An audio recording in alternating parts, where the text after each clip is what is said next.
You learn a new English word today. You understand it perfectly. You read a few example sentences. Maybe you even review it several times. And you think, great, I've learned this word. But a few days later, you're having a conversation in English. You want to express an idea, and suddenly you need that exact word. But it's gone. You know you've seen it before. You know you've learned it. You might even remember the page where you studied it. Yet somehow, you can't use it when you need it most. If this has happened to you, you're not alone. In fact, this is one of the most common problems language learners face. The issue isn't that you're forgetting vocabulary. The issue is that most of your vocabulary is passive vocabulary. Passive vocabulary means words you can recognize when you read or hear them. Active vocabulary means words you can actually use when speaking and writing. And for many learners, the gap between those two groups is huge. That's why someone can know thousands of English words, but still struggle to express simple ideas during conversations. So how do you move words from passive memory into active memory? One surprisingly effective method is something I call daily memory journaling. It's simple, it's free, and it only takes a few minutes a day. Here's how it works. Every night before going to bed, open a notebook, a notes app, or whatever you like to write in. Then write a few sentences about your day in English. That's it. No complicated topics. No fancy grammar. No pressure. Just write about things that actually happened. For example, today I woke up late. I had coffee before work. I watched a movie in the evening. I went for a walk after dinner. Simple sentences are completely fine. In fact, simple is better. But here's the important part. When you're writing, don't automatically choose the easiest words you know. Try to include some of the vocabulary you've learned recently. Let's say you learned the word exhausted. Normally you might write, I was very tired today. But instead write, I was exhausted today. Or maybe you recently learned the word delicious. Instead of writing, the food was very good. Write, the food was delicious. These small changes may not seem important, but from your brain's perspective, they're extremely important. Because now you're not just studying vocabulary, you're using it. And usage is what creates strong memory. Think about it. Your brain doesn't treat all information equally.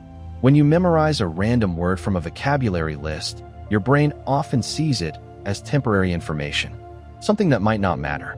But when you use that same word to describe your own experiences, emotions, and memories, your brain pays much more attention. Why? Because personal experiences feel important, and the brain remembers important things better. This is one reason why you can remember a funny story from years ago, but forget a vocabulary word you learned yesterday. Stories create connections. Lists usually don't. That's why daily memory journaling works so well. It connects vocabulary to your real life. And once a word becomes part of your life, it becomes much easier to remember. There's another reason this technique is powerful. Your memories are emotional. Maybe today was stressful. Maybe it was exciting. Maybe something embarrassing happened. Maybe something funny happened. When vocabulary becomes connected to emotions, recall becomes easier. For example, imagine you learned the word nervous. Reading the definition once probably won't make the word stick. But writing, I felt nervous before my presentation today, creates a personal connection. Now that word has meaning beyond the dictionary. Now it's attached to a real memory. And that's exactly what helps your brain remember it. Want to make this technique even more effective? After writing your journal, read it out loud. Don't worry about mistakes. Don't worry about pronunciation being perfect. Just read naturally. This simple step helps connect writing, thinking, listening, and speaking. Instead of practicing one skill, you're practicing several skills at the same time. Over time, this makes vocabulary easier to access during conversations. And that's the goal. Not just recognizing words, actually using them. After a few weeks, you'll probably notice something interesting. Words that used to disappear suddenly come to mind more quickly. You spend less time searching for vocabulary. You hesitate less. Speaking feels smoother and more natural. Not because you memorize more words, but because you've given those words a place in your daily life. And that's the secret. Language learning isn't about collecting vocabulary.